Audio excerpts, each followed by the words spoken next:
Hello, and thank you for tuning into Society Complex. This is your host, Von Lee, and today we are going to get into the trial of Derek Chauvin. Okay, but before we get into that, we are going to first take a look at the timeline from when George Floyd died up until the trial started, because there's a lot of confusion about the events and things like that. So I just want to give you just a brief timeline of what happened on certain dates and things like that before we get into the trials and the testimony of what's going on now, because it's really riveting, it's heartbreaking, it's sad, it's confusing, it's a lot of things. It's just an emotional thing. No matter what side you're on, it's all emotional.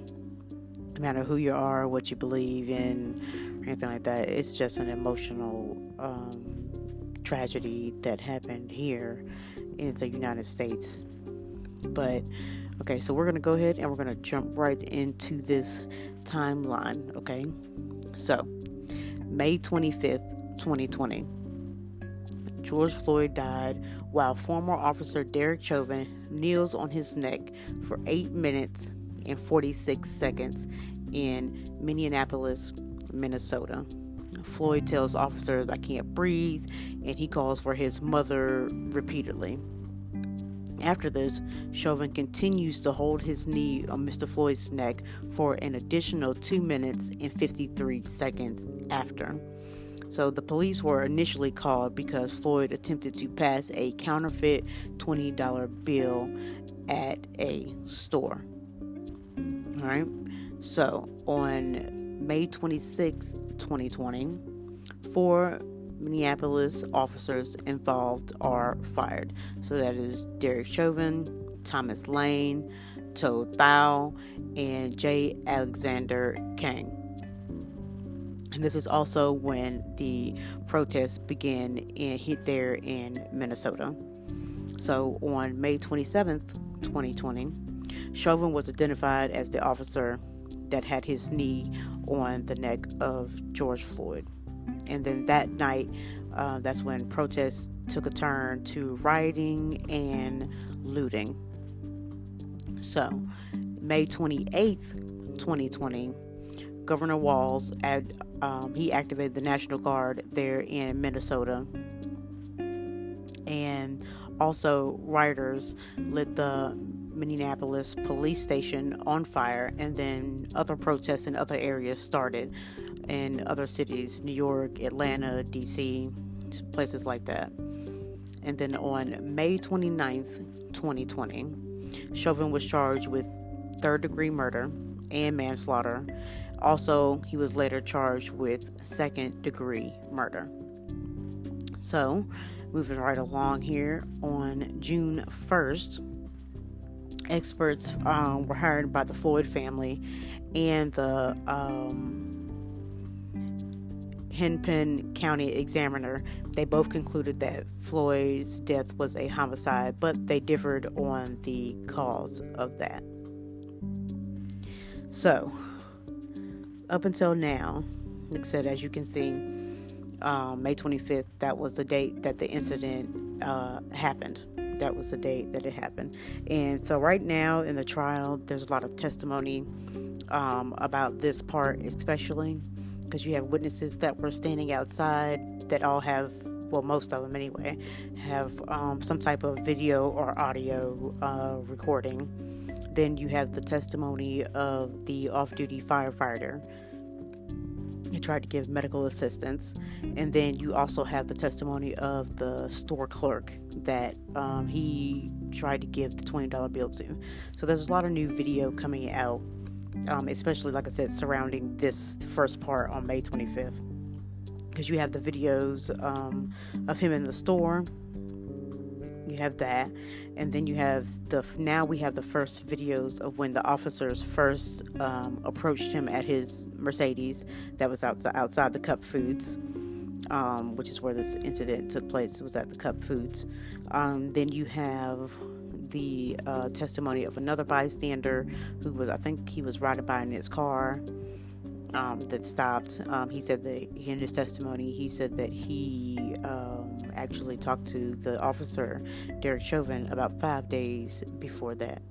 So, so now, like I said, there's plenty of things that have come to light. There's more videos and everything, but we're going to get into that on on my next episode. So I just want to continue to go through the timeline so we're all caught up. And so everybody's like caught up and everything before I start getting into what's going on with the trial and things like that.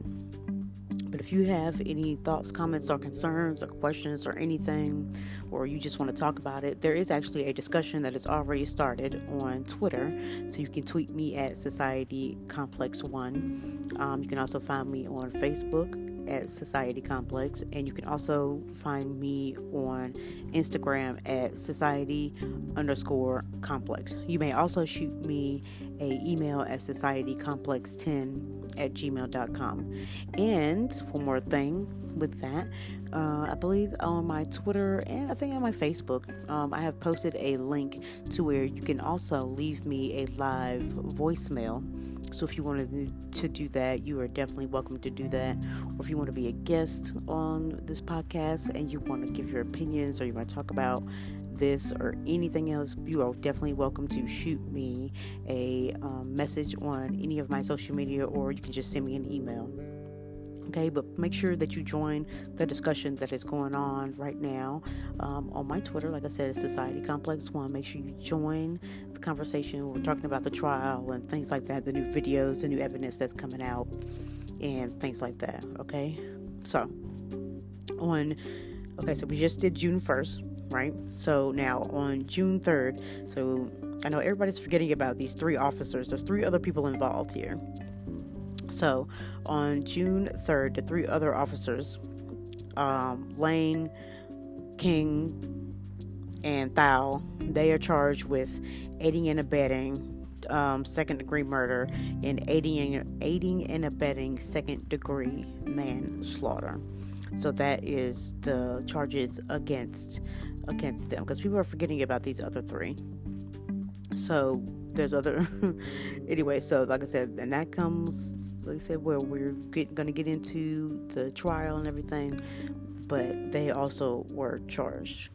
So June 5th, Minneapolis City Council approves restraining order against police, and that meant that use of chokeholds by police was banned, and it also requires the police to report and intervene if the banned practice is used. So when that basically, they banned the chokeholds by police, which I don't understand why they weren't banned before. But they banned it, and it also requires other police officers to report and intervene if another police officer was using this tactic. So on June 9th, George Floyd is buried next to his mother in his native town, Houston. And then on the same day, a judge approved the restraining order to ban chokeholds by police officers. So a couple of things, like I said, right there. Number one, I'm not sure why that wasn't banned before around that area, but laws are different in different places. But and then another thing, George Floyd's mother is already gone, and so I know you guys, some of you watched the first videos that had came out before the trial started, and where he was calling for his mother. So you take from that what you will. Somebody calling out for somebody that's already passed away. So okay, so on August 3rd, the Daily Mail, which is based in London, obtains the footage of the body cameras worn by 2 of the former Minneapolis police officers that were involved in the arrest and death of George Floyd. The footage that was released, it shows George Floyd being panicked and struggling with officers while they were trying to get him into the back of the squad car just before his death, when he was saying that he couldn't breathe. So like I said, there's new video of that that is out now we're gonna get, but they did have just 2 of them that were out. So, on August 10th, police body camera footage was showing the police pointing a gun at Floyd and struggling with him during his fatal arrest.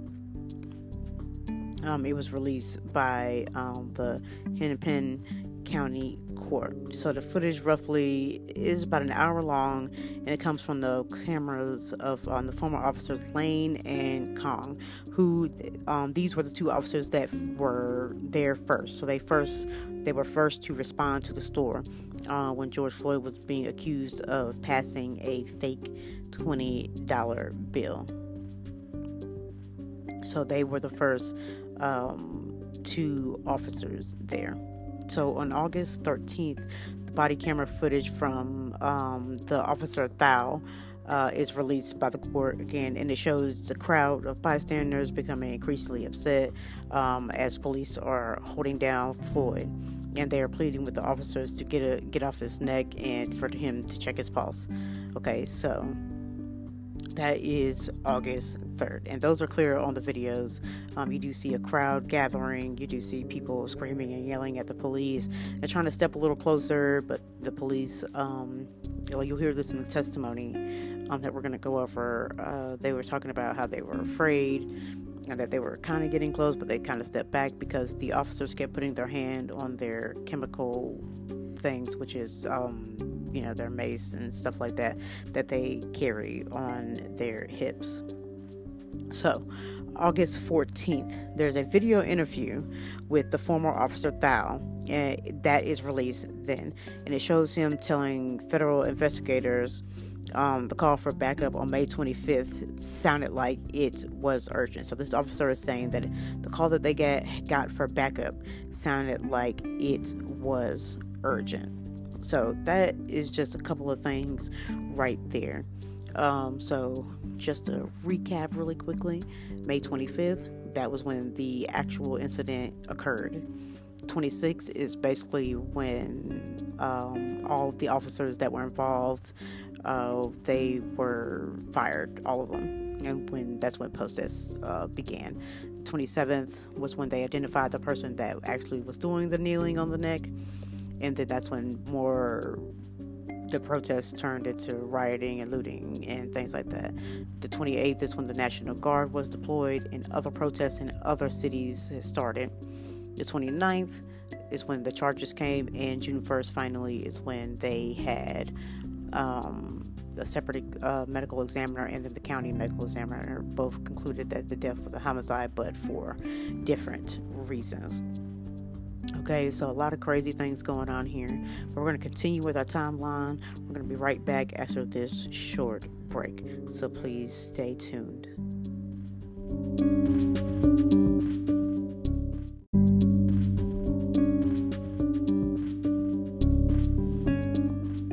All right, and we are back. Thanks for staying tuned.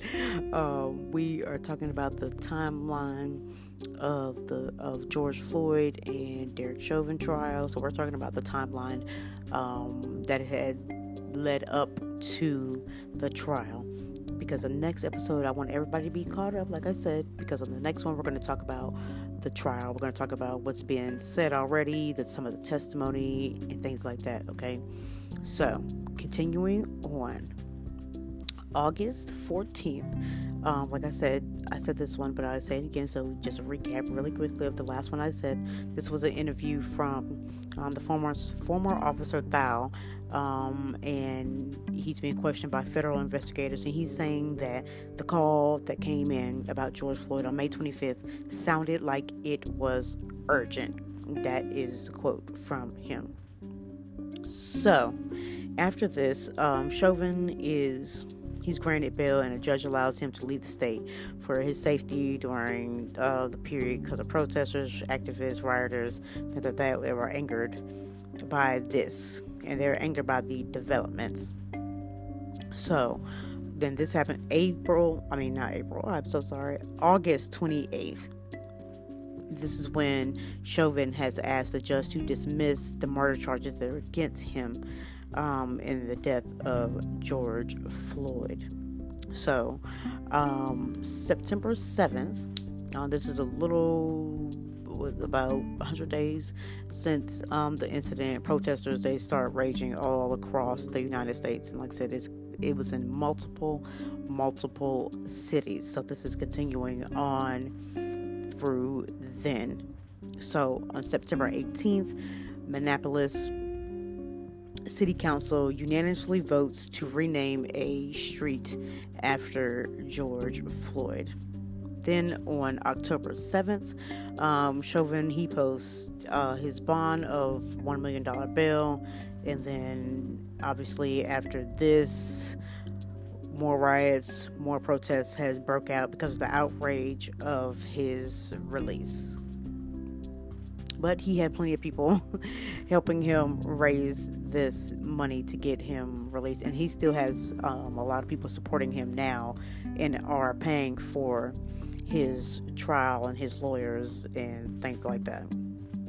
So, October 9th, the Hennepin County Court posts on its website saying that, Chauvin was released, or he would be released, and also not only was he released, he was allowed to leave Minnesota and live in a neighboring state due to his safety concerns.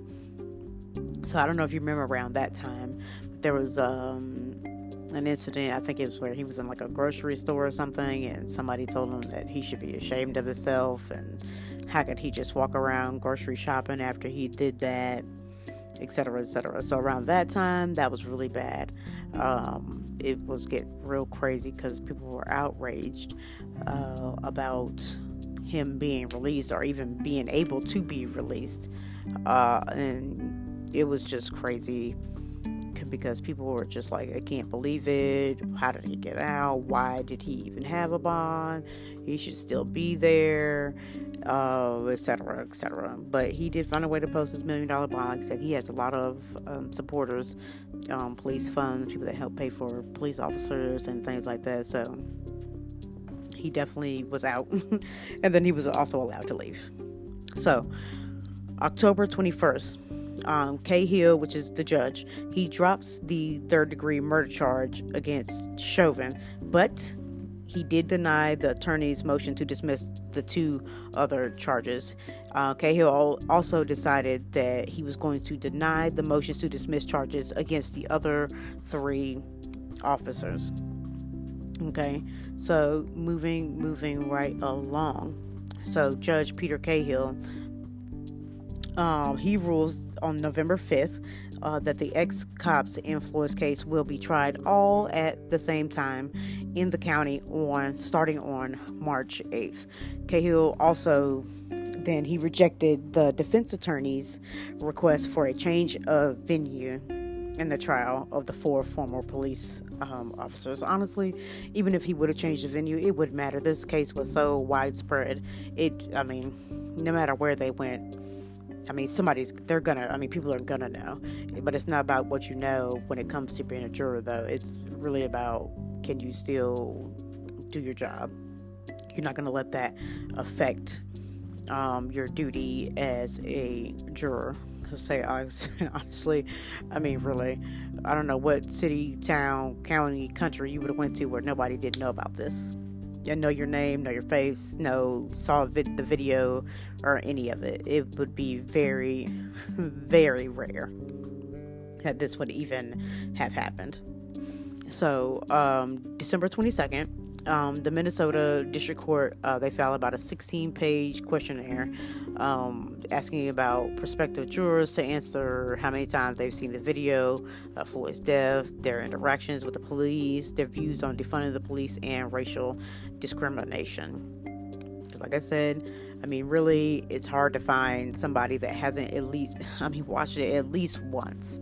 I don't know about several times, but at least one time. At least, if you look at any news channel or anything, any social media around that time, you were at least going to see it at least one time. At least one time. Part of it, some of it, half of it, a third of it, something. So, moving right along in our timeline, January 12th, 2021, coming into this current year, Judge Cahill rules that Chauvin will be tried separately from the other three officers because based off of the COVID-19 pandemic and the restrictions that were going on at that time. The jury selection in Chauvin's trial will take place. It took place March 8th to the 26th. According to the ruling, and opening statements will begin no earlier than the 29th, which obviously we know that because it has started this week. And the other officers will be tried together. The other ones, though, they still will be tried together, but their trial will not start until August 23rd. So, moving right along here, Judge Cahill, on March 11th, he reinstates the third-degree murder charge after he previously dropped it. And he ordered Cahill to reconsider the motion. So, on March 23rd, 15 people were selected as jurors in the Chauvin trial. And then in 2 weeks, it took about 2 weeks to do that. And nine are white, 4 are black, and 2 are of mixed race, according to the court.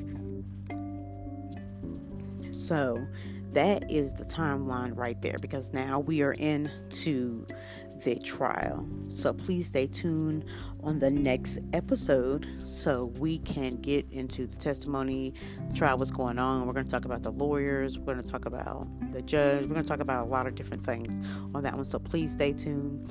And like I said before, if you do have any questions, comments, concerns, you want to be a guest on here, you want to show your support, or you want to give your opinion about this trial, Goethe Floyd, Chauvin, these other officers, what's going on, please find me on social media. There's already a conversation going on Twitter, so you can find that on Twitter at Society Complex 1. You can also shoot me an email at societycomplex10@gmail.com. And you can also find me on Facebook at Society Complex. So thank you so much for listening, and please stay tuned for the next episode.